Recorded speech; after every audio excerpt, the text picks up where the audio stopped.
Halo semua, salam sejahtera Malaysia. Selamat datang ke channel Fels Lifestyle. Terima kasih karena terus setia dan terus bersama di dalam channel ini. Saya mendapat satu maklumat berita yang menyebut berkaitan dengan harta kroni ataupun anak Tun Mahathir.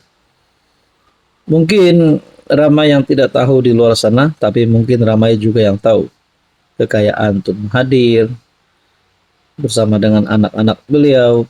Baru-baru ini saja pun cucu Tun Mahathir kerugian Rm 1,8 juta karena rumah dipecah masuk. Jadi baru cucu Mahathir pun sudah mempunyai harta yang begitu banyak. Kalau orang kampung dengar Rm 1,8 juta tuh, boleh jadi wahibi itu. Jadi saya kongsi kepada Anda satu artikel berita yang saya dapat melalui suara.tv. Tidak pasti sejauh mana benar atau tidak berita ini, tapi saya kongsikan kepada Anda. Dan saya rasa relevan juga dan logik. Anwar tuntut anak-anak Dr. Mahathir bayar balik atau jelaskan sumber dana. Mungkin ini juga salah satu bentuk gesaan daripada PM, bukan saja kepada anak Tun Mahathir, namun kepada Mahathir sendiri untuk bayar balik atau jelaskan sumber dana. Oke, sebelum itu saya perkenalkan kepada Anda. Ini adalah produk terapi imun, molekul bijak. Produk ini sesuai untuk semua jenis penyakit. Sekiranya Anda sedang mengalami apapun masalah kesehatan melibatkan hati, jantung, perut, gastrik lah kan, macam gastrik, kencing manis, darah tinggi, gout, dan macam-macam lagi penyakit yang kita biasa dengar, termasuk 3 serangkai. Anda boleh ikhtiar kesehatan dengan memakan produk ini. Produk ini meningkatkan, menyeimbangkan, dan mendidik sistem imun badan supaya menjadi bijaksana melawan pelbagai jenis penyakit. Sekiranya Anda berminat, Anda boleh menghubungi saya di nomor yang tertera. Kita teruskan dalam isu panas kita hari ini. PM Datuk Seri Anwar menuntut anak-anak Tun Mahathir membayar semula wang kepada kerajaan, melainkan mereka menjelaskan dari mana sumber dana kekayaan tersebut. Bercakap di Jakarta, Indonesia ketika ditemu bual wartawan, Anwar mempersoalkan hasil kekayaan anak-anak bekas Perdana Menteri itu. Untuk rekod sebelum ini, Tan Sri Mauzani Mahathir memiliki aset bernilai Rm 1 bilion, manakala Mirzan Mahathir sebanyak Rm 246,2 juta. Seperti diisytiharkan kepada SPRM. Dalam himpunan turun Anwar, ramai daripada mereka yang bicara keras. Dia pernah memerintah dulu, banyak kes korupsi. Itu menjadi masalah kepimpinan kita.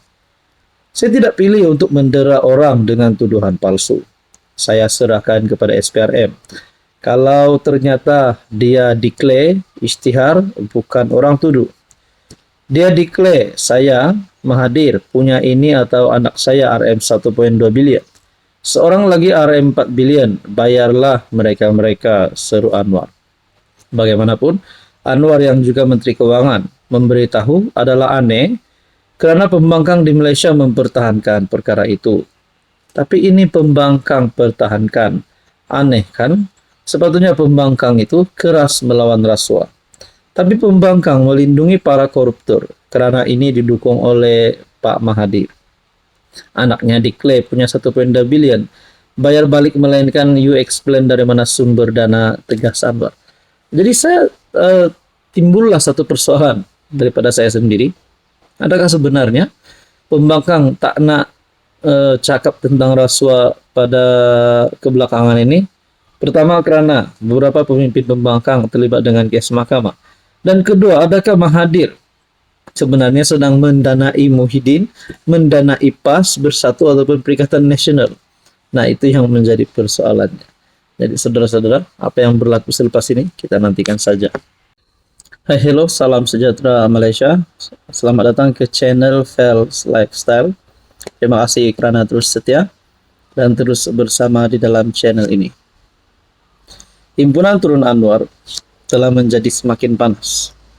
Bukan kerana Anwar tak turun-turun, bukan kerana himpunan itu menjadi gagal, tetapi kerana ada pemimpin-pemimpin daripada kalangan pembangkang yang ditahan yang dipanggil polis, yang terlibat dengan polis, kerana satu tindakan yang amat memalukan dan tidak beradab, ataupun satu penghinaan kepada PM.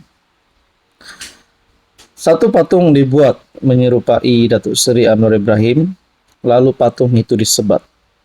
Bayangkan, adakah itu satu tindakan yang relevan? Kalau mereka nak turun Anwar, adakah perkara itu satu kewajipan untuk mereka lakukan?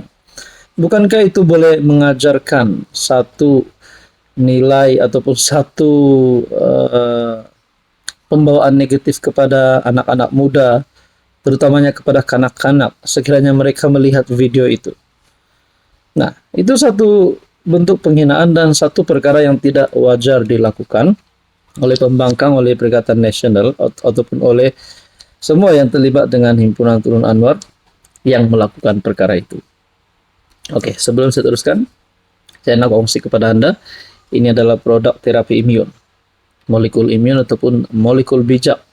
Produk ini sangat sesuai untuk semua jenis penyakit, tidak kira Anda ada gout, Anda ada gastrik, kencing manis, diabetes, kolesterol, darah tinggi, penyakit melibatkan hati, jantung, perut, usus, dan bahagian kulit, bahagian penglihatan, tidak masalah, Anda boleh makan produk ini. Produk ini selamat, halal, dan semula jadi. Diluluskan KKM, diluluskan hospital. Sekiranya Anda berminat, Anda boleh menghubungi saya di nomor yang tertera. Saya boleh bincang dengan Anda, saya boleh berikan penerangan yang lebih lanjut. Tiba-tiba Muhyiddin Yassin sebagai pengurus CPN telah membuat satu kenyataan yang menggemparkan. Saya tidak expect Muhyiddin untuk mengeluarkan kenyataan ini, kerana beliau adalah seorang bekas Perdana Menteri. Saya respect Muhyiddin. Muhyiddin gesah polis, jangan terikut-ikut guna akta zalim. Nah, ini satu bentuk kejutan daripada Muhyiddin Yassin kepada seluruh Malaysia.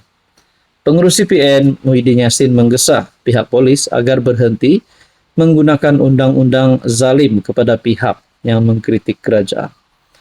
Mungkin mengkritik kerajaan itu tidak masalah, tapi dengan cara menyebat patung menyerupai PM Anwar itu, adakah itu satu bentuk kritikan yang benar? Ataupun satu perkara yang kita boleh kategorikan sebagai keganasan? Gesaan itu dibuat setelah polis memulakan siasatan terhadap sejumlah peserta himpunan Turun Anwar di KL atas dakwaan melanggar undang-undang, termasuk Akta Hasutan 1948. Bukan setakat kali ini, tetapi ke depan jangan guna lagi akta seperti ini yang dianggap zalim, drakonian. Satu kejutan besar daripada seorang yang pernah menduduki jawatan Perdana Menteri. Menurut kenyataan ini, kalau ada apa-apa perkara atau isu, boleh diberikan nasihat dan pandangan supaya pihak yang terlibat itu tidaklah diambil tindakan yang membawa mudarat, bukan saja kepada individu, tetapi juga sistem perundangan negara kita. Kata Muhyiddin dalam video yang dikongsikan di media sosial. Dia memidas PM Anwar kerana tidak mengotakkan janjinya untuk memasukkan undang-undang yang dilihat zalim. Bila berlaku peristiwa sekarang ini, bagi saya adalah tindakan yang bukan saja zalim, tapi bawa kesan buruk. Dia tak fikirkah dengan aktiviti menyebat patung menyerupai Anwar itu pun akan membawa kesan buruk. Itu pada pandangan saya. Jadi, saudara-saudara yang saya amat hormati, Ketua Polis Negara berkata pihaknya sedang menyiasat insiden yang berlaku ketika himpunan, di mana beberapa individu dilihat memukul patung yang menyerupai Anwar dengan rotan. Siasatan dibuat mengikut Seksyen 4 dalam kurungan 1 Akta Hasutan, Seksyen 504 Kanun Keseksaan, Seksyen 233 Akta Komunikasi Multimedia 1998, dan Seksyen 14 Akta Kesalahan-Kesalahan Kecil 1955. Sesulan perhimpunan tersebut, beberapa individu telah ditahan polis, termasuk Badrul Hisham ataupun Syekh Gubat, Setiausaha Kerja Armada Bersatu Perak Furkan Hakimi, dan Ahli Bersatu Syafiq Aziz.